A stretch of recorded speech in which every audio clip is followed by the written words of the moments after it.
Olá, bem-vindos ao Viver Sustentável. O Brasil produz por dia uma média de 240 mil toneladas de lixo. Porém, menos de 3% vai para a reciclagem. Além disso, existe o problema do descarte incorreto de certos resíduos que podem contaminar o solo e os lençóis freáticos, além de colocar em risco a saúde pública. No programa de hoje falaremos sobre os seguintes assuntos.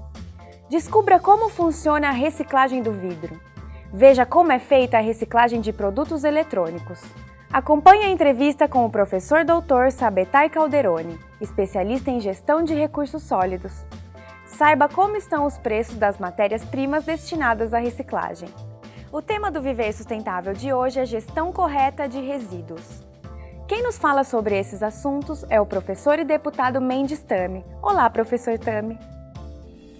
A decomposição dos resíduos sólidos depende das condições, das circunstâncias do local onde este produto foi depositado. No caso do vidro, por exemplo, este período de decomposição pode levar 4.000 anos. O vidro é um material nobre que pode ser reciclado infinitas vezes sem perder as suas características físico-químicas. Nosso programa foi até uma recicladora de vidros para ver como este processo funciona. Eles estão por todas as partes, nos carros, em casa, no trabalho. O vidro é um material composto por sílica, encontrado no leito de rios e pedreiras. É um desperdício pensar que milhões de toneladas de vidro vão parar em aterros e lixões, sabendo que esse material pode ser reciclado infinitamente. O vidro é um material que pode ser reciclado N vezes, infinitas vezes, porque ele não perde propriedades. Então, a gente pode reaproveitar o vidro quantas vezes quiser e, além disso, 1 quilo de vidro se fabrica outro quilo de vidro. Então, não se perde nada na reciclagem do vidro. Então, vamos ver como funciona a reciclagem de vidros. Primeiro, o material previamente separado na coleta seletiva municipal ou de particulares chega em caminhões da própria empresa e é descarregado. Depois, ele passa pela esteira de classificação e separação. Esta fase é bastante importante porque muitas vezes o vidro chega misturado com outros tipos de resíduos. Se o material estiver úmido, ele passa por um forno secador. Em seguida, o vidro vai para a moagem e é descontaminado. O peneiramento, que sucede esta fase, serve para separar o vidro pelo tamanho do grânulo, pois a granulometria é diferente para cada tipo de utilização do vidro reciclado. O vidro reciclado hoje é utilizado para diversos produtos. Ele pode ser utilizado para a fabricação de um novo vidro, ele pode ser utilizado na indústria de jateamento e limpezas de peças metálicas, na indústria de tintas, para tintas de reflexão e também muito utilizado na indústria cerâmica. Mas Juliana ressalta que ainda faltam incentivos para a reciclagem de vidro. Faltam incentivos legais, a gente não tem regulamentação no Brasil, então não existe uma fiscalização, ainda muitos estados se pode jogar vidros em aterros sanitários, então por isso a gente deixa de receber uma grande quantidade de vidro. E a população também pode ajudar. O cidadão que pode separar seu vidro dentro de casa, pode procurar uma cooperativa próxima do seu bairro para destinar esse vidro, pode buscar informação na troca de um vidro de automotivo, de um vidro de carro quando for trocar, para onde está indo esse vidro e buscar uma empresa que se preocupe com a destinação ecologicamente correta dos materiais. Desta forma, estaremos contribuindo com a preservação dos recursos naturais, com o prolongamento da vida útil de aterros sanitários, enfim, com a natureza e a sociedade. No Brasil, estamos chegando à marca de 1 celular por habitante, ou seja, 200 milhões de celulares. Estes números também crescem em toda a cadeia de eletroeletrônicos. Aparelhos que, tanto num caso como no outro, estão se tornando rapidamente obsoletos tecnologicamente.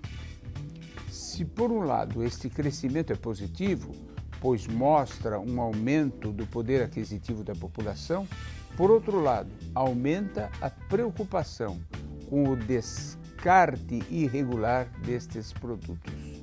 Quantos celulares você já teve? O que você fez com a última TV que quebrou? E aquele computador comprado 15 anos atrás? Vivemos cercados de aparelhos eletrônicos. A era digital se renova a cada 6 meses em média. Por isso, um aparelho de MP3 comprado no início do ano já se tornou obsoleto na opinião de algumas pessoas. Mas o que devemos fazer com todos esses eletrônicos? Jogar no lixo não é a opção correta. Primeiro que isso não é lixo.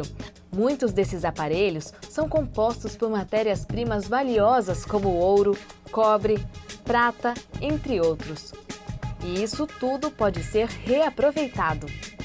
A gente consegue extrair entre eles ouro, prata, cobre, índio, molibdênio. Os benefícios são que a gente evita a extração de recursos naturais. Então a gente utiliza aquilo que já se encontra como um problema hoje nas grandes cidades, que é a sucata eletroeletrônica.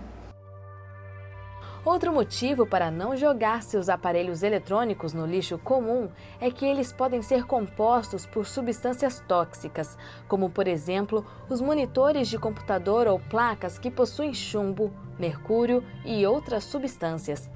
Elas podem contaminar o solo, os lençóis freáticos e ainda afetar a vida das pessoas. Mas se o seu eletrônico ainda estiver funcionando, reutilizar é a melhor opção. Por exemplo, o celular. Você pode dá-lo a um amigo, vendê-lo ou entregá-lo na loja onde você vai comprar o novo. Alguns estabelecimentos doam aparelhos usados para instituições carentes. O maior problema é que o Brasil ainda está começando a sua jornada na reciclagem de eletrônicos.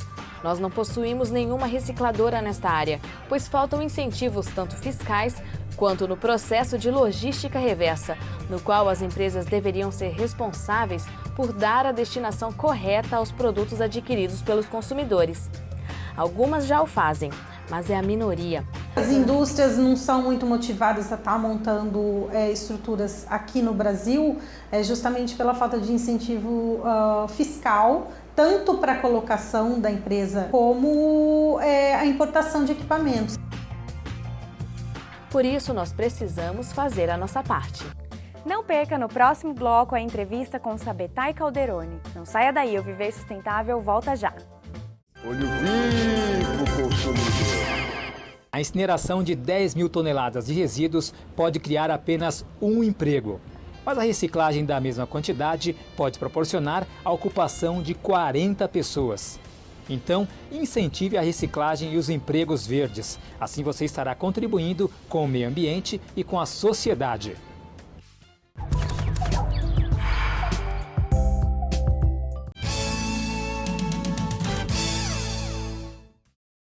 Você sabia que no Brasil a cada ano são desperdiçados mais de 4,5 bilhões de reais porque nós não reciclamos tudo o que poderíamos? Apesar de sermos o país que mais recicla latas de alumínio no mundo, os outros materiais ainda são pouco reciclados no Brasil. Precisamos cobrar mais iniciativas públicas e privadas. Estamos de volta com o Viver Sustentável. Nossa equipe entrevistou o professor doutor Sabetai Calderoni. Olá, nós estamos aqui hoje tendo o privilégio de receber o professor Sabetai. O professor Sabetai ele tem trabalhos bastante relevantes na questão da gestão de resíduos sólidos. Olá, professor, seja bem-vindo ao nosso programa. Nancy, é um grande prazer estar aqui com você hoje. E para começar, já nesse tema tão discutido, principalmente quando nós ganhamos uma lei, né, que favorece o trabalho na questão de resíduos sólidos, mas ao mesmo tempo nós vimos que os municípios não conseguiram cumprir o prazo para fazer essa gestão, o plano de gestão dos resíduos sólidos. O senhor acha que isso se deve à questão econômica, à falta de preparo técnico, vontade política? Na verdade, eu acho que se deve a um grande equívoco. E existe também uma cultura do aterro sanitário. O que a gente vê nos municípios, Brasil afora, é a ideia equivocada de que nós devemos substituir o lixão, que é um grande prejuízo para a saúde pública, um grande prejuízo social, substituí-lo simplesmente por um aterro, o que é um grande erro. Na verdade, o que nós devemos fazer é ter um pequeno aterro, mas a maior parte do lixo deve ser reciclada. Aliás, a Política Nacional de Resíduos Sólidos estabelece uma hierarquia, estabelece uma ordem para que as coisas aconteçam. E essa ordem é, primeiro nós vamos reciclar. O que não der para reciclar é que a gente vai jogar no aterro.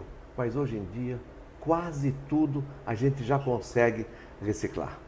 E quanto que nós produzimos hoje de resíduos sólidos em peso? Nós conseguimos produzir hoje mais do que 1 quilo por habitante por dia. Então, uma cidade como São Paulo, de 12 milhões de habitantes, produz alguma coisa como 12 mil toneladas por dia.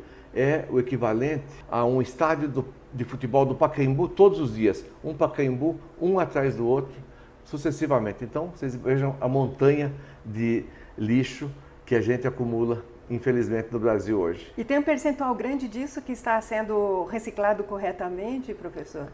Não. A reciclagem hoje ainda é praticada de uma forma muito incipiente. A prefeitura consegue reciclar muito pouco.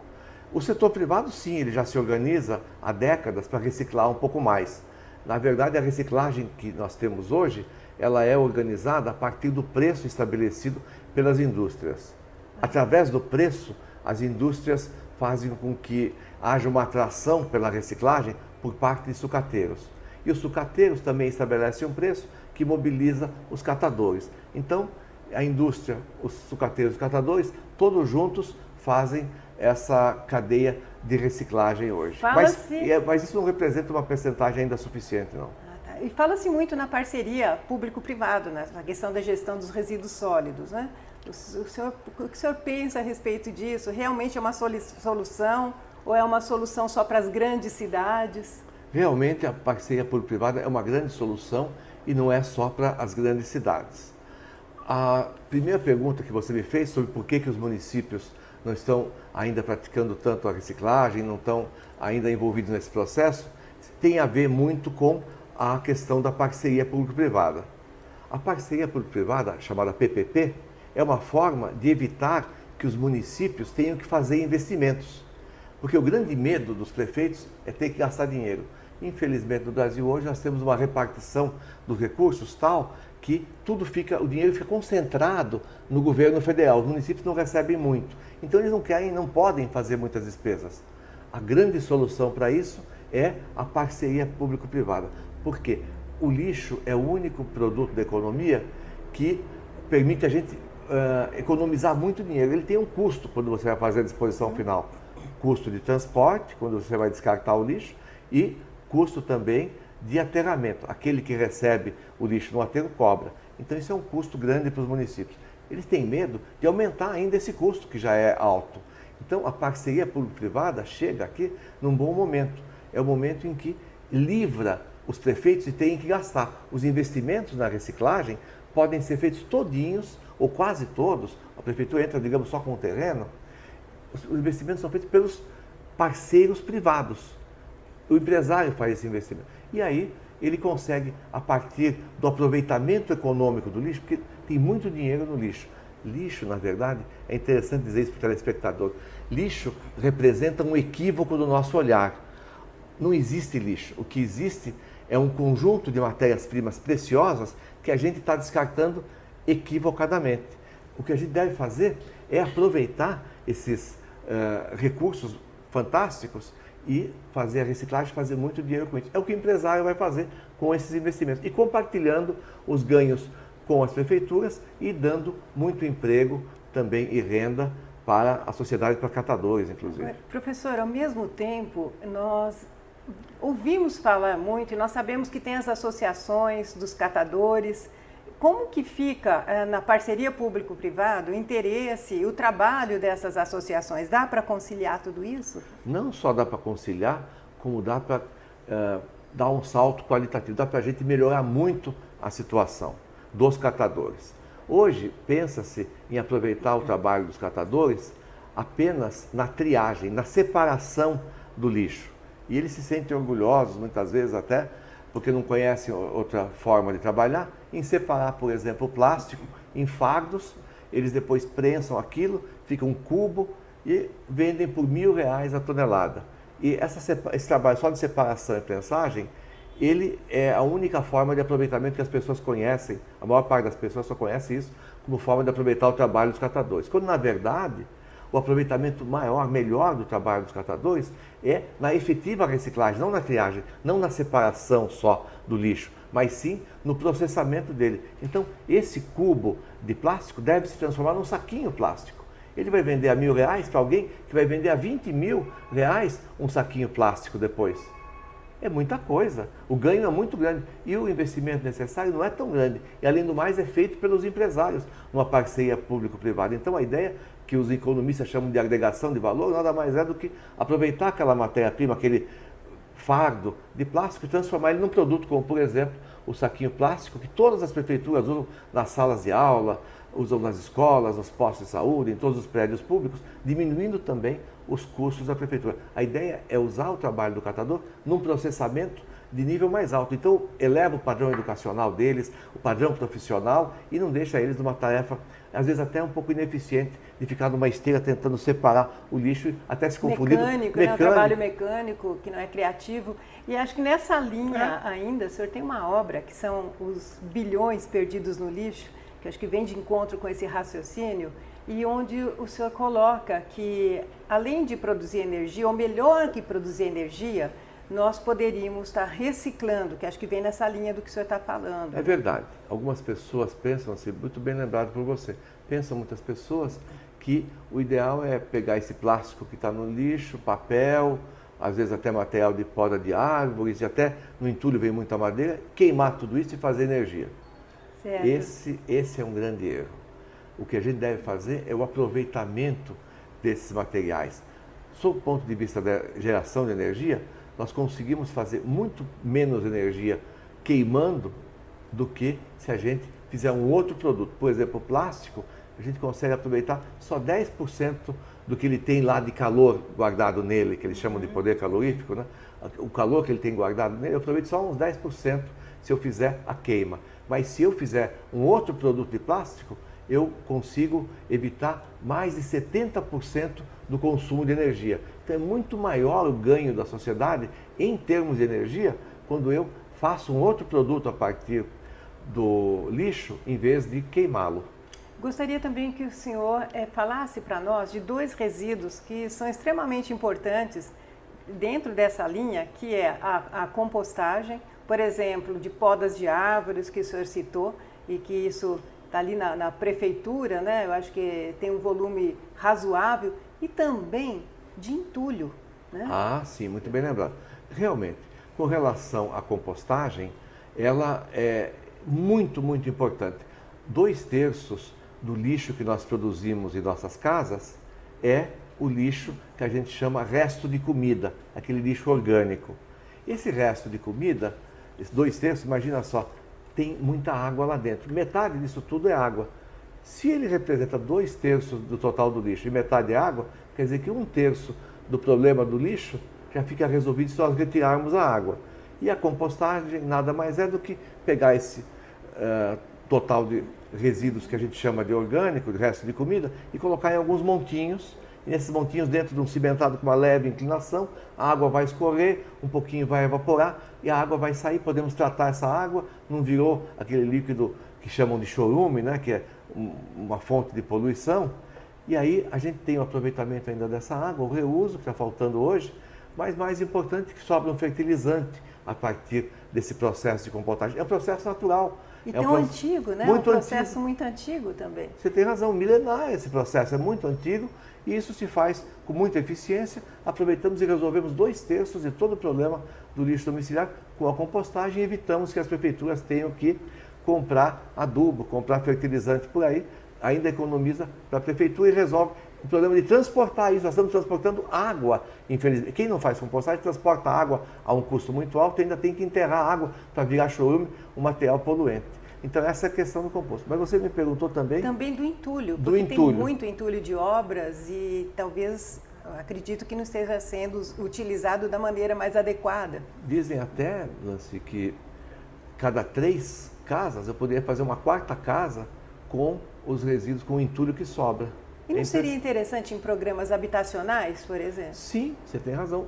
Programas habitacionais, a prefeitura pode aproveitar para fazer o tijolo, nós podemos aproveitar para fazer blocos de cimento, podemos aproveitar não só no programa habitacional, um programa de pavimentação, ele fica na base do asfalto, podemos aproveitar como um programa de saneamento, por exemplo, a prefeitura pode fazer manilhas, bocas de lobo, pode fazer guias, sarjetas, postes, podemos fazer ponto de ônibus, lajotas para calçamento, podemos fazer vigas e colunas para viadutos e pontes, uma infinidade de artefatos podem ser feitos a partir do entulho que hoje é gerado, muita gente não sabe disso, numa proporção muito maior do que a de lixo domiciliar. Nós geramos mais ou menos 1 kg de resíduos domiciliares por dia e 1,5 kg de entulho por dia. É muito mais entulho gerado do que o lixo domiciliar. Então temos que aproveitar isso. É muita coisa e depende de uma conscientização, de uma cultura política também. Sim. Né, que é um material de muito valor que nós estamos jogando fora. E que as prefeituras podem aproveitar para o programa habitacional. É o programa Me Entregue Seu Entulho e eu vou lhe devolver uma creche, uma escola, um posto de saúde e uma casa popular. Que ideia maravilhosa, né? É simples fazer. Professor, agora, além dos materiais que nós já conhecemos, dos resíduos, que existe uma motivação também para a reciclagem, que é o caso das latinhas, do papelão, o senhor teria alguma outra sugestão para aproveitamento, para algum programa nesse sentido? Sim, então, nós temos o aproveitamento intensivíssimo do plástico e tem muito dinheiro envolvido no plástico que eu mencionei. Falei do saco plástico, pode-se fazer o cestinho, pode-se fazer vassoura, pode-se beneficiar o PET, por exemplo, que é esse das garrafas de água, e a gente pode fazer disso uma coisa que se chama flake, que é um processamentozinho que leva depois à produção de tecidos, de roupas. A gente não sabe que a garrafa plástica vai virar roupa depois, né? E muitos outros produtos, tudo que a gente tem de resíduo pode ser aproveitado. Nós podemos fazer, por exemplo, eu vi outro dia numa cooperativa, estavam fazendo do vidro bolinhas de gude para crianças, ou o plástico plano estavam cortando em pedacinhos de 30 por 30 centímetros, ou de 20 por 20, e fazendo um mosaico para fazer janelas também. Então você pode fazer um lingote com aquele material metálico. Então tem um aproveitamento de tudo que você chama de lixo, tudo pode voltar a ser aproveitado. A lata de alumínio, então, vira uma outra latinha a cada 42 dias. O Brasil é campeão mundial na reciclagem de lata de alumínio, já chegamos em 98%. E nós temos um povo criativo, está existindo um investimento nas escolas também de design. Eu acho que tudo isso pode colaborar para que gradativamente nós vamos achando aí soluções e estimulando esse uso desse material. Você tem razão, o artesanato, a partir do que se chama de resíduo, mas são todos os materiais. As pessoas pensam que lixo é alguma coisinha que sobra. Não, na verdade, todo o processo produtivo, toda a produção de todas as fábricas, de todo mundo, de todos os dias, mais cedo ou mais tarde vai parar no lixo. Uma camisa, um celular, um óculos, tudo isso pode demorar um pouco mais, um pouco menos, mas vai acabar no lixo. Então, lixo vai receber tudo que nós estamos produzindo. Todos os materiais estão lá. Então, nós podemos fazer de tudo com aquilo que está no lixo.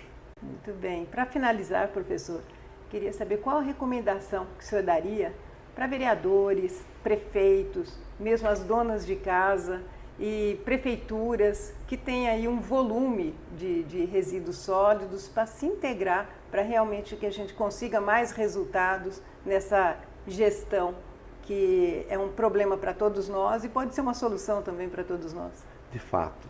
A sugestão que eu deixaria para as prefeituras, eu resumiria numa única palavra: reciclagem. Pratiquem a reciclagem. Procurem implantar centrais de reciclagem integral do que vocês chamam, o que nós todos chamamos hoje de resíduos. Se nós praticarmos a reciclagem, implantarmos centrais de reciclagem, a coleta seletiva vai fazer sentido, porque hoje as pessoas estão separando e se sentem traídas quando estão vendo que depois o lixo é misturado e jogado no aterro. Então, vamos fazer a coleta seletiva ser uma coisa consequente, vamos aproveitar isso tudo numa central de reciclagem, vamos beneficiar tudo que chegar na central, vamos dar emprego para todos os catadores e para muitas outras pessoas. Os catadores ainda são em número muito pequeno, perto de todo mundo, todas as pessoas que precisam trabalhar nas centrais de reciclagem. Vamos fazer a parceria público-privada, vamos envolver os empresários, vamos cobrar impostos depois desses novos negócios que a reciclagem pode proporcionar. Isso pode ser feito também na casa de cada um de nós, podemos fazer a compostagem nas composteiras. Tudo isso é possível. Vamos praticar a reciclagem. Bem, conversar com o professor, doutor Sabetai Calderoni é sempre uma aula, é um assunto que não se esgota. Queremos tê-lo mais vezes aqui conosco e muito obrigada pela sua participação, pela sua colaboração e por todo o trabalho que o senhor faz na gestão de resíduos sólidos. Eu que agradeço pela oportunidade de poder falar a vocês e a todos os telespectadores. Não saia daí, o Viver Sustentável volta já. O Viver Sustentável pergunta: quantas toneladas de lixo, em média, o Brasil produz por dia? Letra A, 100 mil. B, 150 mil. C, 240 mil. Ou letra D, 440 mil? A resposta você confere no próximo bloco.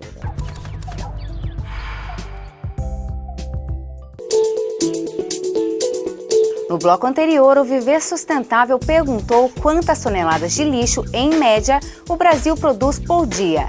A resposta correta é letra C, 240 mil toneladas.